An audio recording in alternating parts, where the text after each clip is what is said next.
Hello, this is Spartan Commander, and this is the 983rd Rome Total War Brotherhood game that I've put onto YouTube. You'll see this is fought on one of our popular custom maps. It's called Brennan's Rock, okay?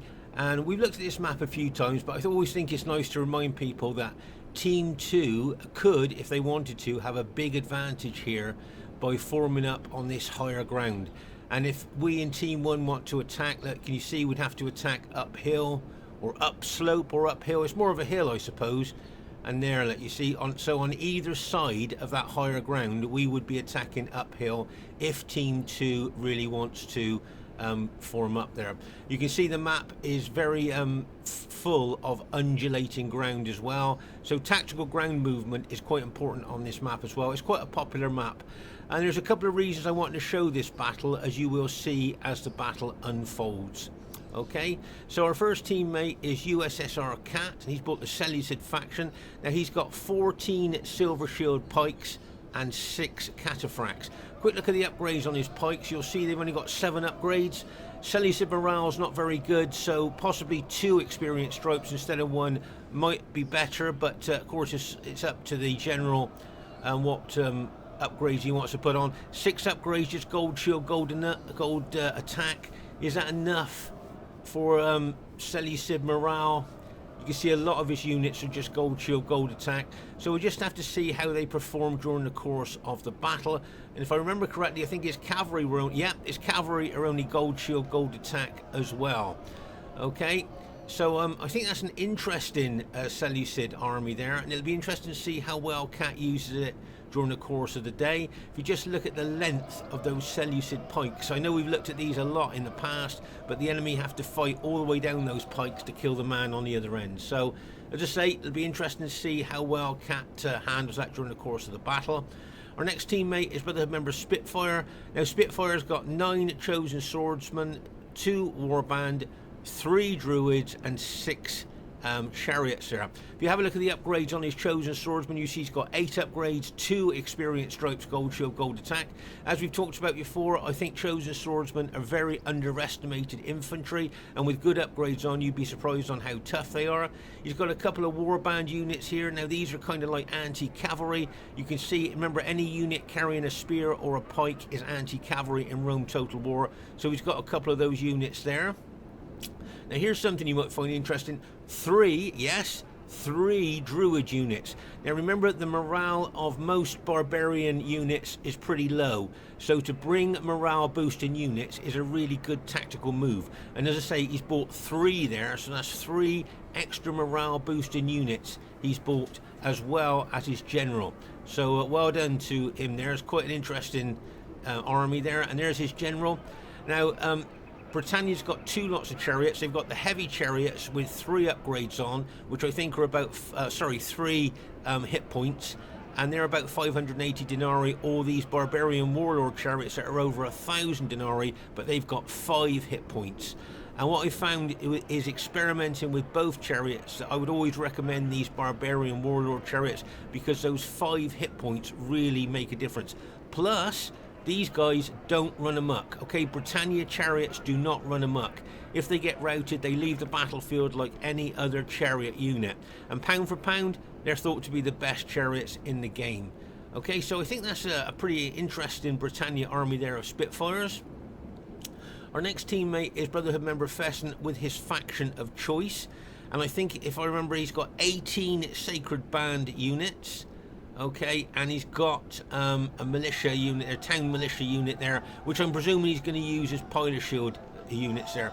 Look at the upgrades on his Sacred Band Spearman. 8 upgrades, 2 experience stripes, gold shield, gold attack.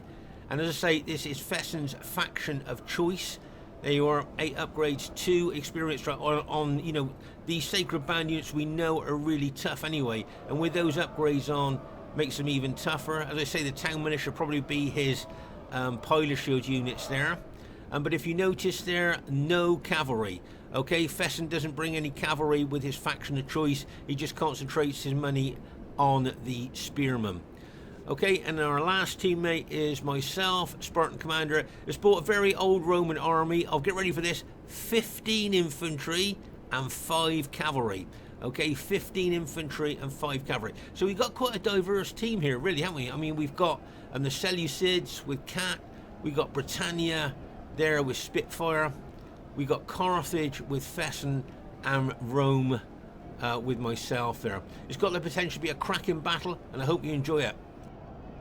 And here is the other team. We have Brotherhood member Mantu. Now he's got 14 infantry and 6 cavalry, nearly the bog standard 31k Roman army with one exception, and that is that he's got an eagle unit within his infantry. Okay, now he's got a reason for that, and that is because, if you notice, he's got a cavalry general. So the general can go around with the cavalry all over the battlefield, giving general morale bonus to the cavalry, knowing that he's got that eagle unit to give the morale to his infantry. So that's why he's got that eagle unit there. As I say, so that eagle unit can be giving morale to his fighting infantry there, while his cavalry general can be giving morale to the cavalry as he moves around the battlefield. Nice move there by Mantu. Okay, their next teammate is Brotherhood member Vidar. Now Vidar's got 15 infantry and 5 cavalry. And you can see he's got a town watch as part of his pilot shield units there. Okay, and if you look at his army, you'll see that he's got 3 eagle units. Okay, so he's got 3 morale boosting eagle units there, and I think that he's got them to try and neutralize the fear factor of Britannia.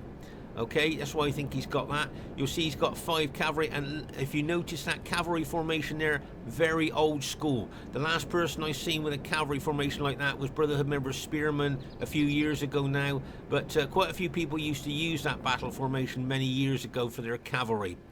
Just something interesting there. So that's a pretty good army there of Vidar's. Their next teammate is Brotherhood member Lando. Now Lando's got the bog standard 31k Roman army of 14 infantry and 6 cavalry. Remember, this is a no archer battle, no archers, no slingers. Okay, now their last teammate, you find this quite interesting, is Brotherhood member Tabor. Get ready for this. 20 infantry units, which equate to 1,640 men. Okay, and between them, get ready for this, they can throw 4,920 pilers before they even get into hand-to-hand fighting. Yes, 4,920 pilers. Imagine the damage they can do to us before they even get into battle. And as you can see, so we're up against 4 really good Roman armies, and of course, as you saw earlier, we've got Seleucid, Britannia, Carthage, and Rome. So, as I say, the firepower alone that these 4 Roman armies can bring down onto us could really make the difference, as you will see in the battle. Okay, at this very, very early stage of the battle, you'll see that Vidar is moving his Roman army towards Fesen's Carthage army there. Make no mistake, Vidar would love to get into piler range to start throwing loads of pilers into those sacred band units of Fesen's there. Okay, that's why Vidar's moved forward like that. Okay, you already can see he's moved forward, and as I say, he'd love to throw loads of pilers into those sacred band units if he gets a chance. As I say, the Roman armies here in the other team have got massive firepower superiority over us, so it'll be interesting to see how the battle pans out as it develops.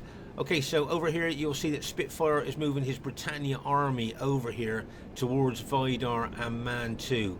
Okay, and over here you'll see that Lando is bringing some of his cavalry over here to support his allies. And right over on our right flank, you'll see that USSR Cat is moving his Seleucid army towards his allies there. Okay, now Cat may well have a pivotal role in this battle, as you will see a little bit later on. Okay, but at this time you'll see, as I say, Spitfyr moving his army over towards Mantu and Vidar there, and you can see my Green Brute army moving over as well. Now I think Fesen was quite brave here, taking on Vidar, because Fesen knows he's going to get a mouthful of pilers from those SBQR Roman units there, but he's being very, very aggressive towards him. Here you'll see our Britannia ally is backing off a little bit from Mantu's Britannia army, Mantu's Julii army there. And here you can see that Cat has actually caught the flank of some of Lando's units there as Lando was moving his army over to the other flank. Nice interception there by Cat. As I say, during the course of this battle, I mean, look at those 20 Roman units there of Tabor's just waiting to throw all those pilers, and Lando's army there just waiting to throw loads of pilers into poor old Cat's army there. But as I say, Cat may well have a pivotal role in this battle. Right, you'll see I'm moving my Bruto army over either towards Mantu or towards Vidar here. Just have to wait and see which direction I'm moving in. But here you can see that Vidar has made the most of the undulating ground, and he's moved his Roman troops onto slightly higher part of the undulating ground there. So of course his pilots will go further and do more damage to those Carthage Sacred Band units. Okay, so that's a nice tactical ground movement there by Vidar. Okay, so here you can see I've decided I'm going to move my Brute army towards Mantu's army. Now I'm going to show you something that we all hate, but it happens to all of us from time to time. Okay, it's something that you can't do anything about, but it is incredibly annoying. And I'll just show that to you in a minute. Something that happens to Mantu's army here. Remember Mantu's red Julia army. Now if you notice here, can you see that poor old Mantu's suffered what we call the expanding glitch? Okay, now this expanding glitch is just when you move your troops, all of a sudden they just start expanding out across the battlefield, just like you can see there. Can you see? And it happens to all of us from time to time. I must say, recently I've noticed it hasn't been happening so much, but unfortunately in this battle, you can see that Mantu's army is experiencing the expanding glitch, and you can see what that means. So what I do now, I keep my army away from Mantu's army. All of us will draw back, and we won't go anywhere near his glitching units, and we wait for his units to kind of reform there. Okay, remember, if ever you see anybody with a glitched army, you never, repeat, never attack. Because you imagine if it was your army that was glitched, you certainly wouldn't want the enemy to smash into your units while they're expanding like that, would you? So, as I say, we pulled back there when we saw that Mantu's army was glitching. Okay, now over here you'll see that Cat has thrown about 4 of his units in to Lando's army. Now that might look a little bit suicidal to you, but I think he's done that right to try and hold up Lando's army while he moves the rest of his Seleucid troops back up to maybe a bit of a higher ground there, or nearer to his Britannia ally. Okay, that's what I think he's thrown those units in. You can see Tabor coming over with his 20 urban cohorts there. There's a lot going on in this battle all at the same time. It's very difficult to get all the filming in for you here, but I'll try. Here you can see 3 of Fesen's pilot shield units have been routed, and as I say, here you can see that Vidar is on the slightly higher ground on this undulating ground map, so his pilots will be doing a lot of damage to Carthage there, and he's got his cavalry, of course, which he could move in to attack Fesen's infantry there. Okay, so Fesen needs to be quite switched on here to watch out for Vidar's cavalry, but you can see it's a real scrap here. As I say, Fesen was very, very aggressive with his Carthage army right from the beginning of the battle, going straight for Vidar there. Okay, so over here on our right flank, those units there that Cat threw in just to slow up Lando's approach there, as he sacrificed those units, as I say, there just to slow up Lando there and allow Cat just to get his pikes a little bit closer to his allies there. So as I say, that was a sacrifice there that he's made with those units, but maybe it was worth it for him to get the rest of his units away there. And here you can see Spitfyer's Britannia army. Be interested to see which way he's going to go. Can you see I'm now moving my Brute army forward? As you can see, Mantu's army has now reformed. Okay, so he's no longer in glitch, and he is now reformed, so he's okay to attack. Here you can see Vidar's cavalry. Now watch this downslope hit with his cavalry into the rear of those engaged Sacred Band. Bang! As he smashes in there. But you notice those well upgraded, tough Sacred Band units didn't rout. Okay, That just goes to show how tough Carthage Sacred Band units are with good upgrades on there. Now you might have thought they would have routed there, but as you can see, they held really well. Now over here, you'll see that I am now attacking Mantu's army. No, sorry, he is actually attacking my army there. He's charging into my army. He looks like he's got his cavalry locked and loaded, ready to charge in onto my infantry. If you notice here, I'm taking my cavalry around the flank of Vidar's troops here, and you can see that Spitfyr is bringing a couple of his chariot units round as well. And just to give you a heads up on that, what I'm looking to do is to try and smash into the flank of Vidar's engaged SPQR troops, and I'm hoping that Spitfyre's chariots will come round and assist in that attack. Okay, because as I say, Fesen's a bit hard pressed there, I think, against those SPQR troops. So as I say, that's what I'll be looking to do, smashing into the flank of those engaged SPQR troops just to help out. And I can see Spitfyre's chariots coming over to help as well. Right, okay, so as I say, you can see Mantu very, very aggressively attacking my units. Notice how he's keeping that Eagle unit out of the fray, but close enough to be given a morale bonus to his troops. And if you notice, he's on slightly higher ground as well.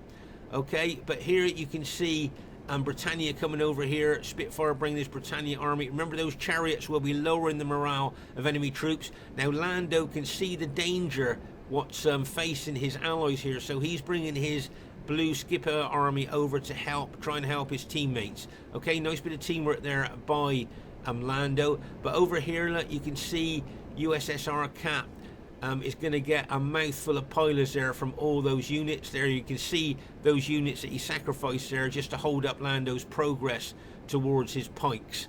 Okay, but here you can see Spitfyr moving his Britannia troops towards Mantu's troops. Now don't forget, as I say, those chariots will be sapping the morale from Mantu's Red Julia army, making them more susceptible to routing. I'm not sure whether I'm going to do a surge attack at this stage of the battle. I think if I remember, I did at one time, but there you can see the chariots getting closer to Mantu's army.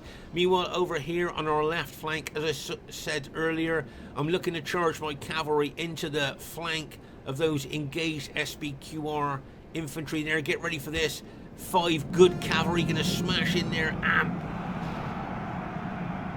bang! As they smash in there. Just look at the impact. And you can see Spitfyr has brought his chariot unit in as well. But I'm going to be counter-attacked by the SPQR cavalry. And bang! As they smash into my cavalry there. Nice counter-attack there.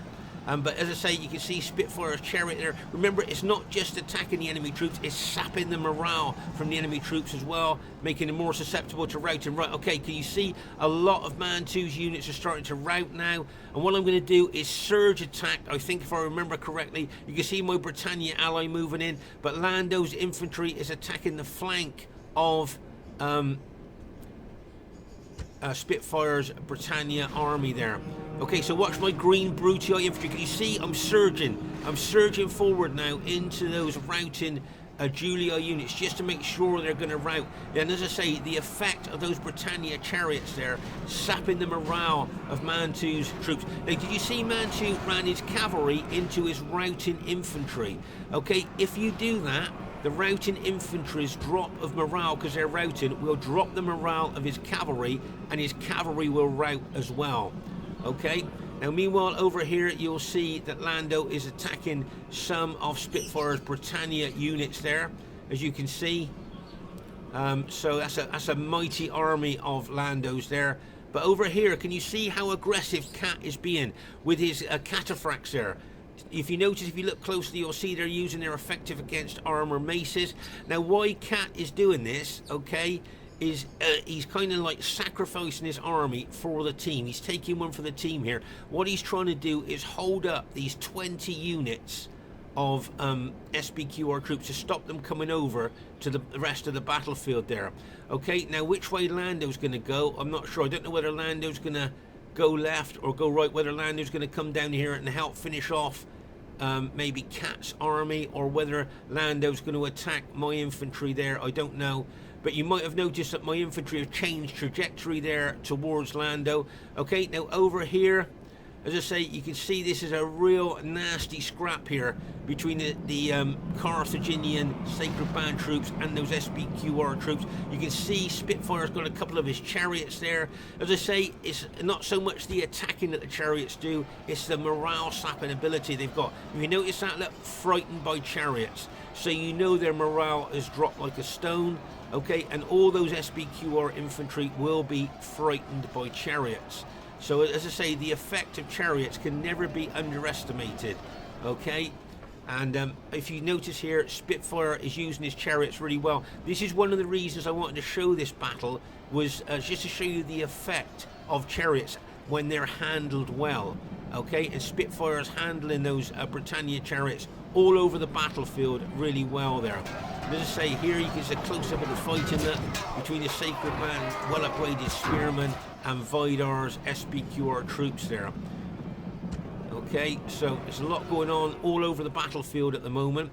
Okay, as you can see now, I've changed trajectory. As I said earlier, I'm moving my Green Bruto army towards Lando's army now, and I'm hoping that my allies are going to chase down Mantu's units to stop them from routing. How many veterans watching this have seen routing troops rally, come back into the battle, and kind of bite your bottom and turn the battle from what was a winning situation to a losing situation? So I always say to RTW players, make sure you chase down the routing troops. Don't let them rally, because if you do, they can come back and bite you in the butt. Okay? But here you can see Lando, looks like he's heading towards Cat, but look at Cat's cataphracts. Remember, they only had gold shield, gold attack on, but just look at the ferocity of the way that Cat is attacking those SPQR troops. See those effective against armor maces there, and he's doing an absolute fantastic job for the team in holding up 20 infantry units there with his Seleucids there to stop those 20 units coming into the rest of the battle at this stage. He's now moving his general unit forward, look, towards his pikes to give him that extra morale boost. But uh-oh, here comes Lando's cavalry. Get ready for this. This could be bad news here for our Seleucid ally. And bang! As those cavalry go in. Oh my gosh. And don't forget those Seleucids. Oh, that's good news. The purple general's dead. Don't forget those Seleucids have been fighting for some time, so they're battle depleted and tired. And it looks to me like Lando's going to smash into the back of Cat's troops there. Now, meanwhile, over on our left flank, Spitfyr with his chariots and Fesen with his Sacred Band troops have managed to rout all of Vidar's army there. Okay, a nice combination of chariots, Britannia chariots, as I said, and those Sacred Band spearmen there managed to rout Vidar's army. So really well done to Spitfyr and Fesen there on our left flank. And as I say, I hope my allies are chasing down those Julii units, although unfortunately I can see some of those Julii units of Mantus are rallying. Okay, so you can see them rallying there, and that could be bad news for us there, but we just have to wait and see. Okay, so it'd be interesting to see what Spitfyr is going to do with his Britannia troops there. Now here I'm heading towards Cat as fast as I can. I want to get over to Cat to try and help him, but I'm not sure what to do against Lando, whether to hit Lando or try and go over to help Cat. But I think I decided to come towards Cat, if I remember correctly, because Lando backs off. But here, poor old, here comes Lando's cavalry. I think this could be the final charge here into Cat's fighting infantry there, like a bang, as those cavalry charge in. Poor old USSR Cat held for so long there, looking at Lando's cavalry put the decided hammer blow onto his units there. So, okay, at this stage, after a fantastic hold by Cat, all his units have now been routed, okay, but he did a job for the team. He held up 20 Roman units there that could have been deployed into other parts of the battlefield, so he did really well for the team. Well done to Cat. As you can see here, I've decided I was gonna, instead of going for Lando's army, I was running down to help Cat, but unfortunately I'm going to be too late there, as you can see, and Cat's army has been taken out. But as I say, well done to Cat. There, did really well. But okay, so the best thing for me to do now is back off. I can't help him now, all his units are dead. best me to back off, looking for a little bit of higher ground on the undulating ground map there. Okay, and as I say here, I've sent over my cavalry now to try and chase down Mantu's routing troops. Okay, and you can see Spitfyer's got a couple of his chariot units in there as well. So between us there, we're going to try and chase down as many of those rallied routing troops, if you see what I mean, as we can. Okay, so I've got my cavalry there, and of course the Britannia chariots there smashing in to those infantry units as well. So as I say, chasing down routing troops, as I said in many battles in the past, make sure you do that, because you certainly don't want those routing troops to rally and come back in behind you. Okay, so you can see here that I've pulled back here now. My troops are winded, so what I'm going to do now is rest my troops. You'll see that both Lando and Tabor now are repositioning their troops as well. And I'm hoping that my Britannia ally and my Carthage ally will come over and form up behind my infantry. Okay, because I got a feeling that Lando's still got most of his pilers left. Pause the game for a second. I'm pretty sure I didn't see him throw in many pilers, so I'm guessing that the majority of his units have still got loads of pilers to throw in there. In contrast, I think that Tabor's thrown most of his pilers into Cat's poor old Seleucid pike units there. So I think Tabor probably basically out of pilers, might have a few left, but basically out. But as I say, Lando's going to have a lot of pilers left, and we need to be aware of that, because of course my Carthage ally and my Britannia ally are extremely susceptible to armor-piercing missiles there. So I think if I remember correctly, I suggested that they form up behind my army so that my piler shield units could take Lando's pilers there. But we're going into phase 2 of the battle now. We've just watched phase 1 and we're going into phase 2. And make no mistake, we're going up against two really tough Roman armies here, and this is going to culminate into a really exciting end. Okay, so as I said, we are going into phase 2 of the battle now, and you'll see that Lando is moving some cavalry and infantry around our right flank, and you can see Tabor looks like he's going to come around our left flank there. Okay, if you notice here, as I said to my teammates to please form up behind my infantry so I could take Lando's pilers, and they won't suffer the damage from his pilers there. Okay, so that's what I suggest, and you can see that both my allies have formed up behind me, but the way that the enemy are moving here, they could still well get affected. Now, this is a nice move by Lando, moving infantry and cavalry round our flanks, around our right flank there. Nice tactical move there. I'm just hoping my Britannia ally there with his infantry and chariots there will be waiting for that. It'll be interesting to see if Lando's going to attack me to hold and pin my units when he comes in from the flank, possibly. And as I say, Tabor's moving around here with his units. Remember, Tabor started off with 1,640 men, and he could throw 4,920 pilers. So a lot of firepower he brought to the battlefield there. As I say, you can see Mantu's got some rallied units there that he's going to team up with Lando. And as I say, Lando bringing his cavalry and I think it's 2 or 3 infantry units here around the flank. As I say, he'll be either looking to attack our Britannia ally there or come into the flank of my infantry, I think. But you can see Spitfyr here has positioned his chariots, probably going to turn his infantry to face a threat as well. And here you'll see Fesen is now moving his infantry out to our left flank. There you can see Spitfyr has turned his infantry to face the threat. He's got his chariot standing by. In fact, it wouldn't surprise me if Spitfyr attacked. He's been very aggressive this battle. Right, as I say, here you can see Fesen moving his Carthage Sacred Band out to meet the attack of Tabor's purple SPQR troops here. But here you can see Lando moving his infantry over. Now what I'm thinking is, I wonder if those two armies there are going to attack my green Brutii infantry, and this army of Tabor's going to attack Fesen's there. He may well do that. But watch out for Spitfyr. He's been very aggressive in this battle. and it wouldn't surprise me if he actually attacked Lando's troops. Just watch, it wouldn't surprise me. If you notice here, I'm positioning my cavalry to support Spitfyr there. And there you are. So you've got the chariots there. Oh, there you are. There you are. Spitfyr showing how aggressive he's been all through the battle, and he's going to continue that. Look how he is moving straight towards Lando's infantry and cavalry. Okay, make no mistake, I think he's got his chariot's going to come in there, and I've got my cavalry locked and loaded. There you can see Lando and Mantu backing their troops off. I think that attack by Spitfyr has really surprised Lando and Mantu. I don't think they were expecting that. There goes the chariots like a bang! And chariots have got the ability to chop up cavalry quite well there.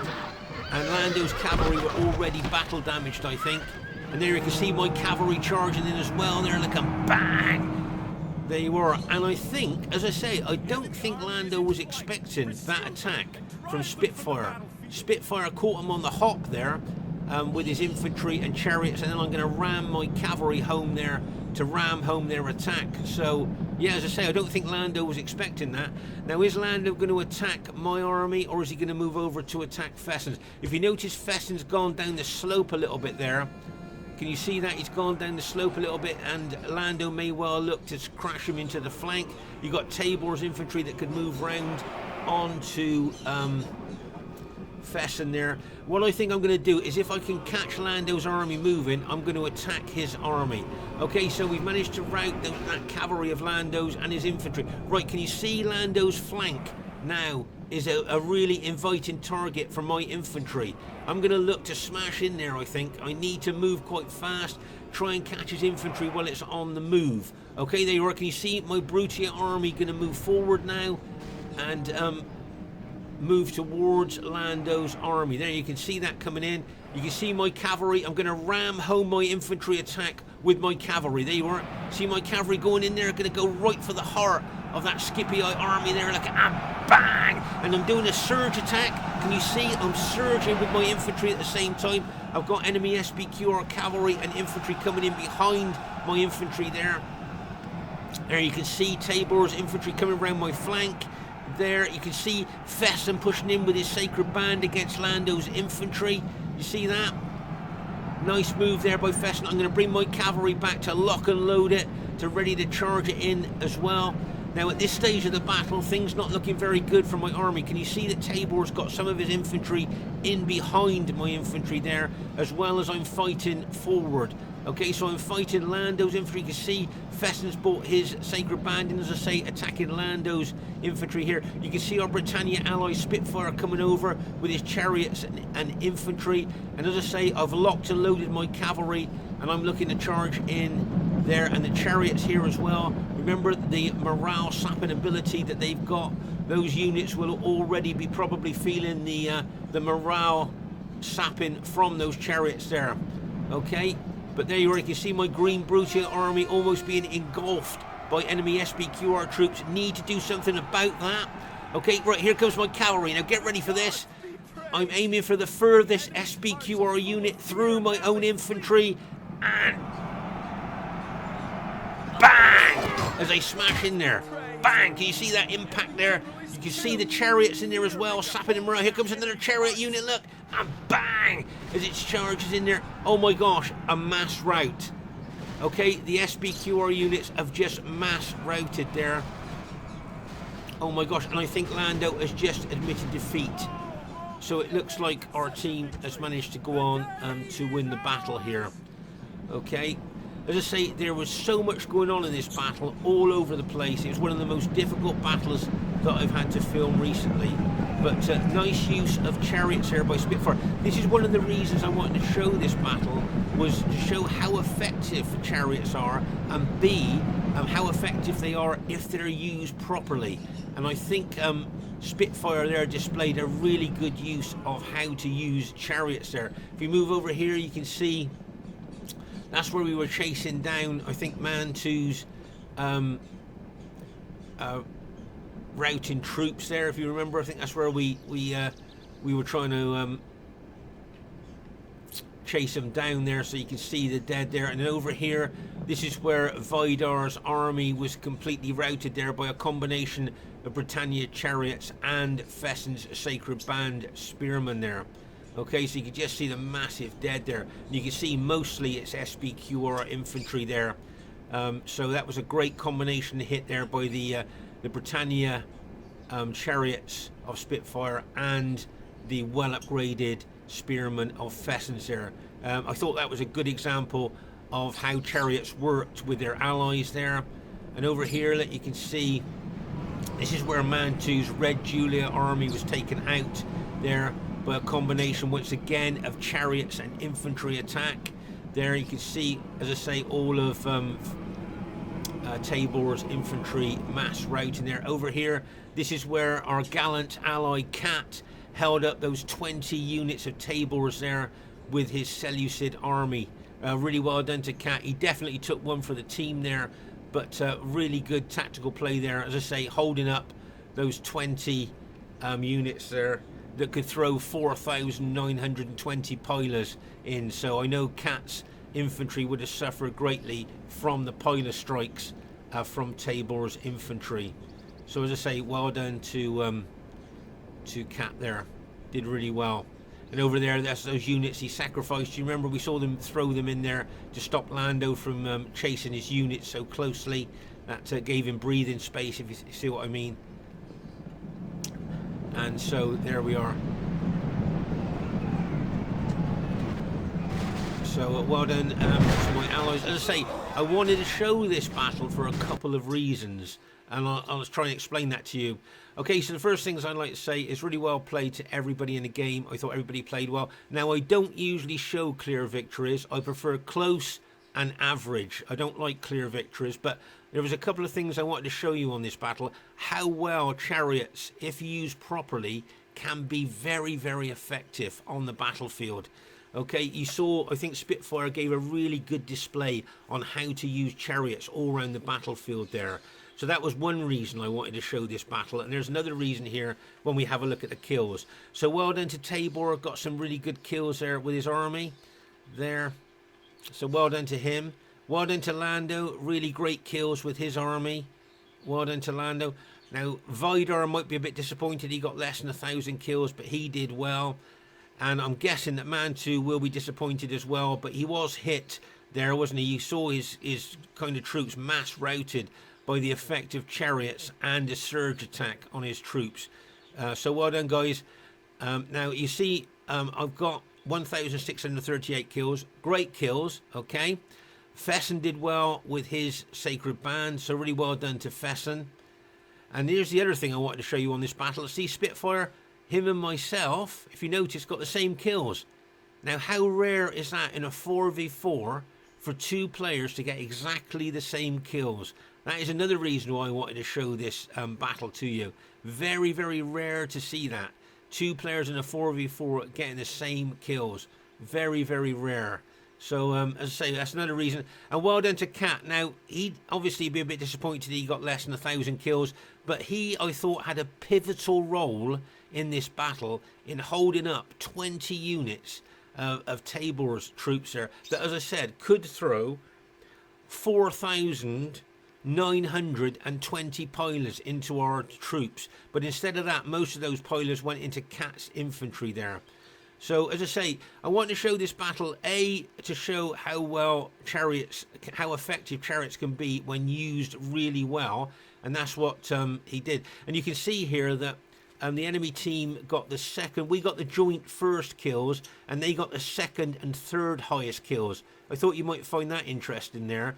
So, you know, I'd have thought it would have been more of an average victory than clear. Of course, we had Rome, Carthage, Britannia, and Seleucid. For, you know, which teams got faction advantage, and they had 4 solid Roman armies there. So looking at both teams, who do you think had faction advantage there? And as I say, I just thought it was pretty good to see the effectiveness of chariots. This is one reason I want to show this battle when they're used well, plus two players getting the same kills as well. And if you notice there, I've still got quite a lot of my army left at the end of the battle there, so I'm pleased with that as well. I hope you enjoyed this battle. Please leave your thoughts in the comments. It's always nice to read what you think about our battles, and please give us a thumbs up as well if you enjoyed it. It's Spartan Commander saying bye for now. See you soon.